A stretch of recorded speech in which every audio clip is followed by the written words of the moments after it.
be the spokesperson for India, that is Bharat.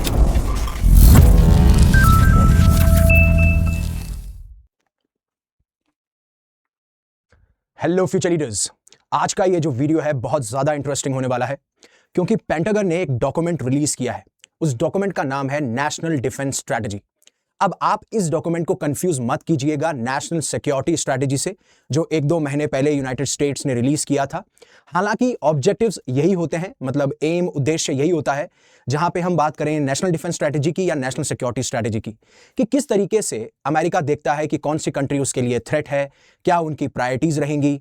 But जब हम national defence की बात करते हैं तो अमेरिकन मिलिट्री अब क्या सोचती है, हालांकि उसके पीछे सोच पूरी की पूरी यूनाइटेड स्टेट्स के एडमिनिस्ट्रेशन की होती है। बट ये डॉक्यूमेंट साफ साफ ये दर्शाता है कि आने वाले टाइम पे क्या स्ट्रैटेजी होने वाली है from the perspective of defence, और स्पेशली जब मैं यूनाइटेड स्टेट्स के डिफेंस की बात कर रहा हूं।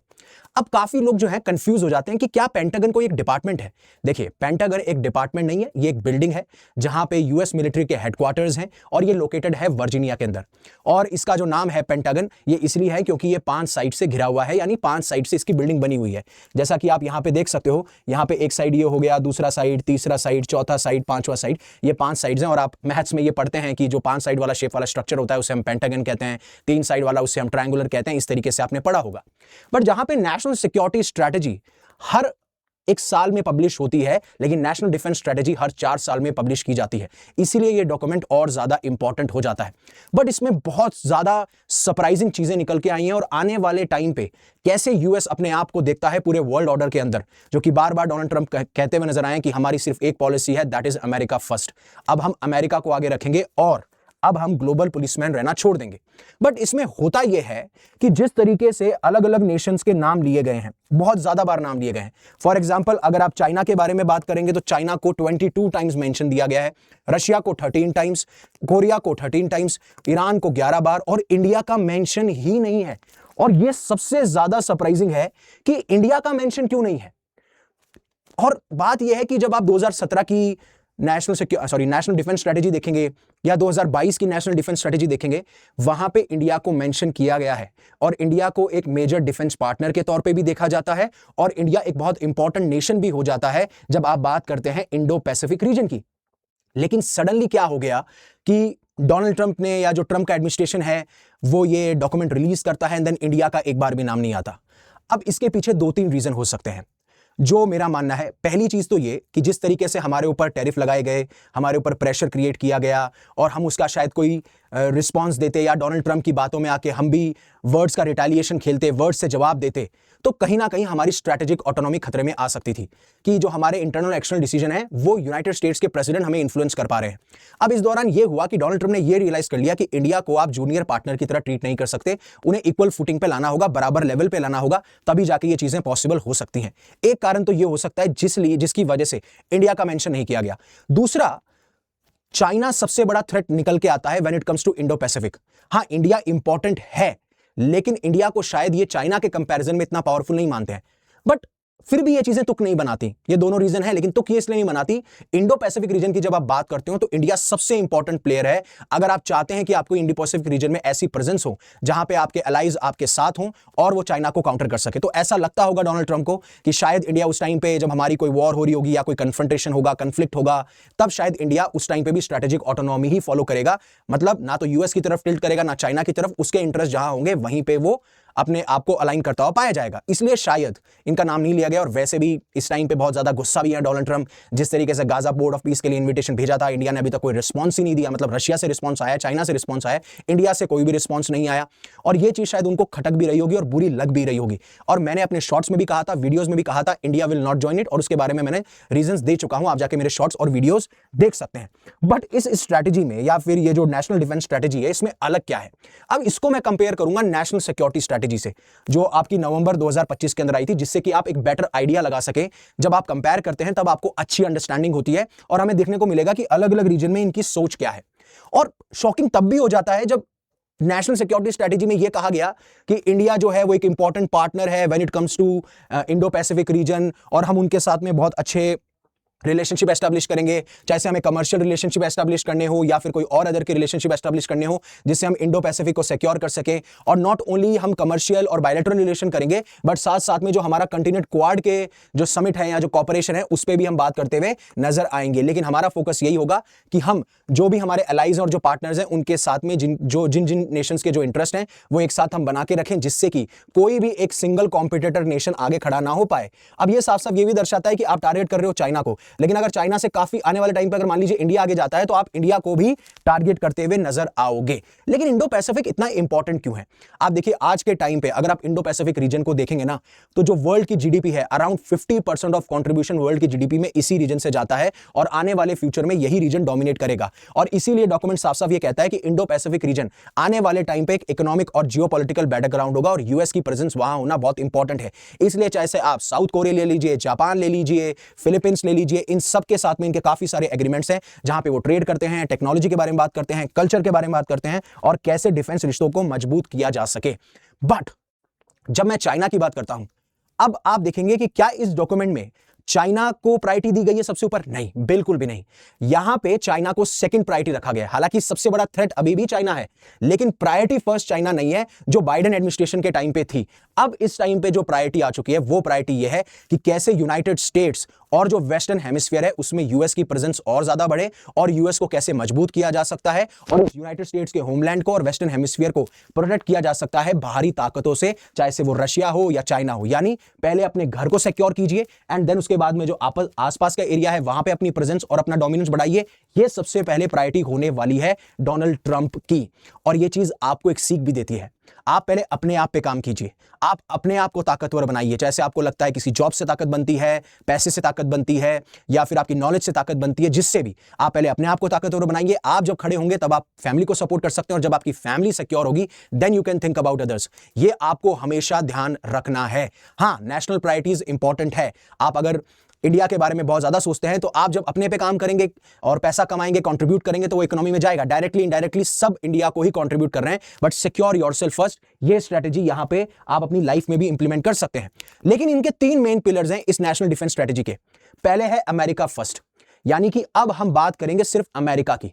अमेरिका के इंटरेस्ट होंगे तो हम वहां खड़े होंगे, अमेरिका के इंटरेस्ट नहीं होंगे तो हम उतना इन्वॉल्वमेंट नहीं दिखाएंगे। तो यानी कि जो ग्लोबल पुलिसिंग की जाती थी ना कि कहीं वॉर हो रही है तो हम वहां इंटरवीन करने की कोशिश करेंगे, कहीं पे यूएस की डोमिनेंस खत्म हो रही है तो वहां पे हम इंटरवीन करने की कोशिश करेंगे, हम करेंगे। लेकिन अब हम ये कोशिश करेंगे कि वहां पे जो एलाइज हैं, वहां पे जो हमारे बाकी नेशंस हैं जिनके साथ हमारे अच्छे रिश्ते हैं, हम उनको मजबूत करते रहें, उनको बोलें कि आप अपने आप को पहले डिफेंड कीजिए, लेकिन जैसे ही खतरा हमारे ऊपर आएगा तब देखेंगे। तो यहां पे अमेरिका फर्स्ट की पॉलिसी की बात की गई। दूसरा, हम शांति चाहते हैं बट शांति आएगी स्ट्रेंथ से, यानी कि हमको इकोनॉमिकली और स्ट्रांग होना है, क्योंकि अभी अमेरिकन जो मार्केट्स हैं या फिर आप ले लीजिए अमेरिकन जो इकोनॉमी है वो कंज्यूमर स्पेंडिंग वाली ज्यादा है, मतलब कंज्यूमर ज्यादा स्पेंड करते हैं ना कि प्रोडक्शन वाली। तो यहां पे ये जैसे इकोनॉमिक वाइज हो, डिफेंस वाइज हो, आपने देख लिया होगा 1.5 ट्रिलियन डॉलर्स का जो डिफेंस बजट है वो रिलीज किया गया है। तो यहां पे ये स्ट्रेंथ अपने आप को मजबूत करना चाहते हैं जिससे ये पीस एस्टेब्लिश कर सके। और तीसरा है कॉमन सेंस।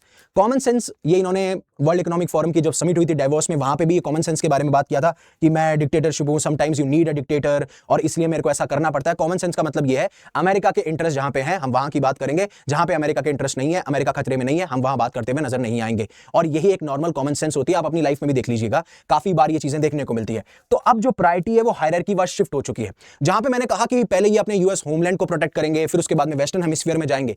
अब यूएस होमलैंड को प्रोटेक्ट करने के लिए उन्होंने बोला है एक तो हम बॉर्डर पे सिक्योरिटी और ज्यादा बढ़ा देंगे, यानी हम फोर्सेस को डिप्लॉय करते हुए पाए जाएंगे जिससे इलीगल इमिग्रेशन ना हो।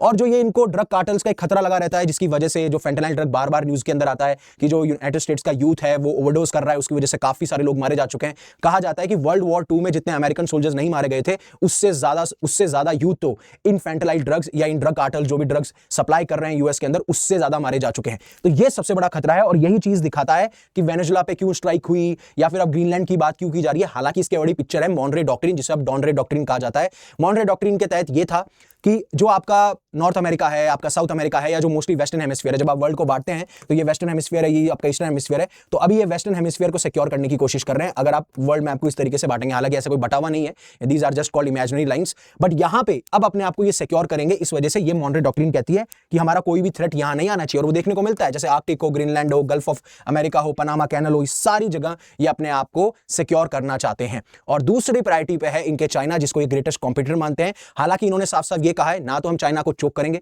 ना हम ह्यूमिलेट करेंगे, और ना ही हम लड़ाई लड़ने जाएंगे। हम अपनी ताकत को इतना मजबूत कर लेंगे और साथ साथ में जो हमारे अलाइज हैं उस रीजन के अंदर, उनके साथ में इतनी अच्छी पार्टनरशिप करेंगे कि हम एक्चुअली में चाइना को हैंडल कर पाएं और हम इंगेज भी करते हुए नजर आएंगे। इसीलिए आप देखेंगे जो ये फर्स्ट आइलैंड चेन है ना, यहां पे एक डिफेंसिव वॉल बनाने की तैयारी है। और ये कैसे की जाएगी? जब आप जापान, ताइवान, फिलीपींस, ये जितने भी आपके अलाइज हैं इनके साथ में अच्छे रिश्ते रखेंगे, इनको डिफेंस पार्टनरशिप, हालांकि देखिए डिफेंस पार्टनरशिप होती है तो यूएस को ज्यादा फायदा होगा, लेकिन कोशिश यही की जा रही है कि एक वॉल बना दी जाए जिससे कि चाइना अगर लड़ाई करने की कोशिश भी करे तो पहले ये अलाइज संभाल ले, और अगर यूएस के इंटरेस्ट हर्ट होते हैं तब यूएस यहां पे इन्वॉल्व करता पाया जाएगा। बट इन्होंने साफ साफ ये कह दिया है कि हम यहां पे कन्फ्रंटेशन, कन्फ्लिक्ट या वॉर लड़ने नहीं आए हैं, और धीरे धीरे हम मिलिट्री टू मिलिट्री जो कम्युनिकेशन है उसके भी इंगेज करते हुए पाए जा सकते हैं। अब ट्रंप ने है ना नेशनल सिक्योरिटी स्ट्रेटजी में भी ये बात कही थी कि जो यूएस की पॉलिसी थी ना पिछले 30 सालों को लेके चाइना को लेके, वो बहुत गलत थी।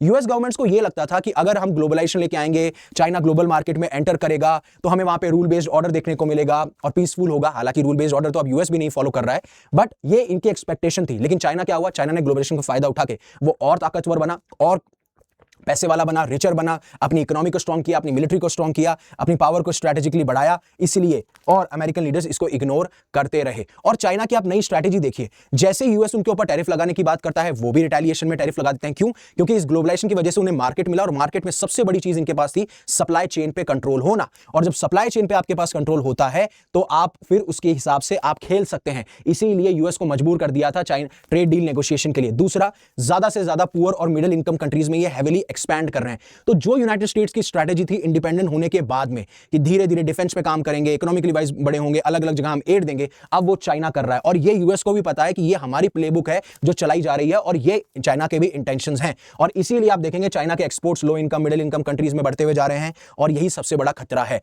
बट इन सारी चीजों में एक ही चीज निकल के आती है कि अब आपको ग्लोबल पुलिसमैन का रोल यूएस निभाता हुआ नहीं मिलेगा, कि हम नहीं आने वाले आपके रीजन के अंदर अगर वो आपकी प्रॉब्लम है। हो सकता है आप हमारे अलाइज हो, लेकिन अगर हमारे इंटरेस्ट हर्ट नहीं हो रहे हैं डायरेक्टली तो हम उस पिक्चर के अंदर एंटर नहीं करेंगे। और ये जो हमारे अलाइज हैं, स्पेशली यूरोपियन अलाइज के बारे में बात की गई है कि ऐसा नहीं है कि अगर वो कुछ स्टेप ले रहे हैं वहां पे तो वो फेवर कर रहे हैं यूएस को, वो अपने आप को प्रोटेक्ट कर रहे हैं। और जब बात की जाएगी यूएस की तो यूएस अपने आप उस चीज को देख लेगा। और यहां पे दो मेंशन किए गए थे, यूरोप और रशिया के। अब आपको याद होगा जब इन्होंने नेशनल सिक्योरिटी स्ट्रेटजी रिलीज की थी नवंबर में, तो इन्होंने बोला था यूरोप धीरे धीरे डिक्लाइन कर रहा है।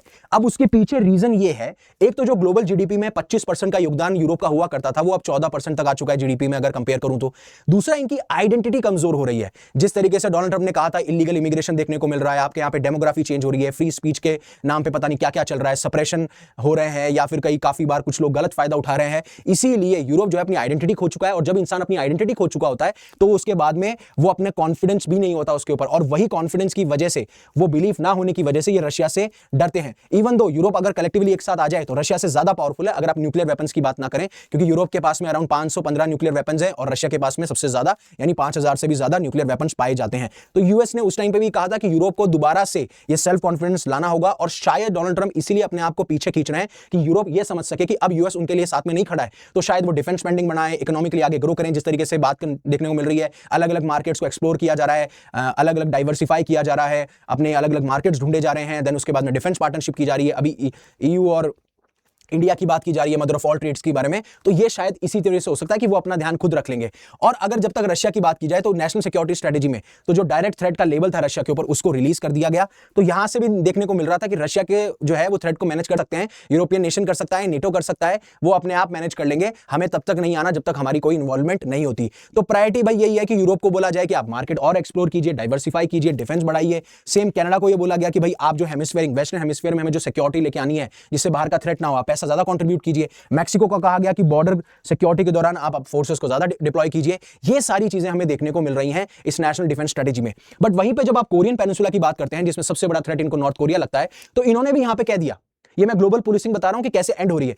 यूरोप से एंड करवा दी, रशिया को कौन मैनेज करेगा, नेटो और यू। और यहां पे ये कह रहे हैं कि साउथ कोरिया के पास में कैपेबिलिटी भी है, क्षमता भी है, विल भी है कि वो प्राइमरी रिस्पॉन्सिबिलिटी ले सकते हैं नॉर्थ कोरिया को रोकने की।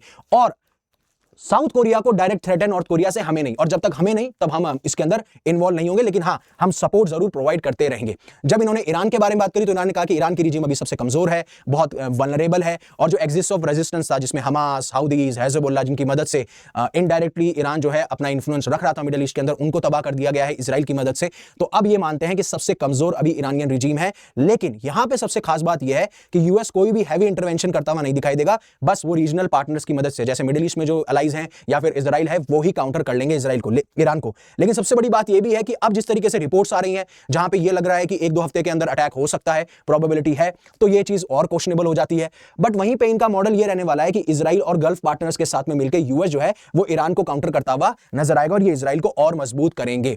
बट वहीं पे जब अफ्रीका की बात की जाती है तो अफ्रीका में ये आए थे, यूएस एड जो डिपार्टमेंट था उसको बंद कर दिया गया, पूरी एड को ले लिया गया। तो अभी भी ये एड तो नहीं देने वाले, लेकिन इनकी प्रायोरिटी है कि अगर यहां पे कोई भी इस्लामिक टेररिस्ट डायरेक्टली यूएस को थ्रेटन करता है, यूएस के लिए डेंजर हो सकता है। जैसे आपने देखा होगा नाइजीरिया के अंदर अटैक कर दिए गए थे, हालांकि वो क्रिश्चियंस पे अटैक थे इसलिए किए गए थे। बट बात यहां पे ये कि अगर कोई भी इस्लामिक टेररिज्म यहां पे सेफ हेवंस का इस्तेमाल करके यूएस होमलैंड को टारगेट करता है तो हम उनको टारगेट करेंगे। डायरेक्ट एक्शन तभी देखा जाएगा इन इस्लामिक टेररिस्ट पे जब उनके पास में क्षमता भी है और उनका इंटेंट भी है कि वो यूएस को टारगेट करना चाहते हैं। अदरवाइज यहीं पे ये अपने और सारे एलाइज बनाएंगे, पार्टनर्स बनाएंगे, उनको बोलेंगे अगर कोई भी टेररिस्ट ऑर्गेनाइजेशन है जो आपके लिए पहले खतरा हो सकती है, आप उसको एलिमिनेट कर दीजिए, हमारे यहां तक बात नहीं आनी चाहिए। और फिर आखिरी प्रायोरिटी यह है कि कैसे हमें जो डोमेस्टिक डिफेंस इंडस्ट्रियल बेस है उसको रीबिल्ड करना है, क्योंकि हमारा सबसे बड़ा लॉजिक यह है कि हमें होमलैंड फर्स्ट यानी यूएस का जो घर है या यूएस जो कंट्री है वो पहले सिक्योर रहे, और उसके लिए सेल्फ सफिशिएंट इंडस्ट्रियल बेस होना बहुत जरूरी है, और इसी से हम पीस ला सकते हैं। तो अब ये एक स्वॉर्ड और शील्ड डॉक्ट्रिन है। शील्ड किसके लिए? अपनी होमलैंड और वेस्टर्न हेमिस्फीयर के लिए, और स्वॉर्ड कब? यानी जब नेसेसरी हो तब, यानी कि हम लड़ेंगे नहीं लेकिन हम लड़ने के लिए तैयार रहेंगे। ये पूरा था जो मैं आपको समझाना चाहता था, एंड बहुत ही ब्यूटीफुली मैं मानता हूं कि ये जो नेशनल सिक्योरिटी स्ट्रेटजी और नेशनल डिफेंस स्ट्रेटजी का कॉम्बिनेशन है, ये आपको साफ साफ दिखाता है कि आने वाले टाइम पे अमेरिका क्या सोच रहा है और वो क्या करने वाला है। उससे पहले अनअकैडमी आपके लिए all India UPSC CSC prelims mock test लेके आया है, जो जनवरी 31 को होने वाला है, 2 स्लॉट में, एग्जैक्टली उन्हीं स्लॉट में जब यूपीएससी एग्जामिनेशन करवाता है। और हमारी रिपब्लिक डे सेल्स भी चल रही है जिसमें डबल वैलिडिटी, यानी आप 6 महीने का कोर्स खरीदते हैं तो आपको 6 महीने का कोर्स फ्री मिलेगा। And same goes for 12 months, same goes for 18 months. 19,999 में है, 55% ऑफ मिल रहा है। डिस्क्रिप्शन में आपको लिंक मिल जाएगा, मेरा कोड मिल जाएगा, उससे आप मैक्सिमम डिस्काउंट पा सकते हैं। So thank you very much for giving me your precious asset, that is your time. Stay safe, stay happy, take care. जय हिंद, जय भारत।